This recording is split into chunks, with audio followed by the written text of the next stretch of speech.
পাকিস্তানে ভয়াবহ বন্যায় অসংখ্য হতাহত হয়েছে। প্রতিবেশী হিসাবে আমাদের করণীয় কি? খুবই নির্মম, খুবই দুর্ভাগ্যজনক এবং খুবই ব্যথিত হওয়ার মতো একটি ঘটনা এটি আসলে, যে শত শত মানুষের প্রাণহানি ঘটেছে পাকিস্তানের ভয়াবহ বন্যায়।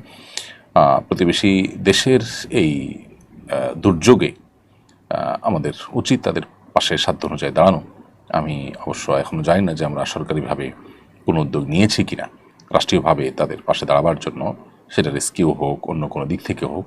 আমাদের সাধ্য যে খুব বেশি আছে তা না, কিন্তু ক্ষুদ্র সাধ্য নিয়ে সমর্থনীয় হলেও প্রতিবেশী দেশের প্রতি আমাদের সম্প্রীতি জানানো দরকার। এবং যদি সরকার উদ্যোগ না নিয়ে থাকে, আমি আহ্বান জানাবো সরকারকে যেন এটার জন্য কোনো না কোনো উদ্যোগ নেওয়া হয় এবং আমরা সাধারণ মানুষ আমরা সে সমস্ত উদ্যোগে সামিল হতে পারি।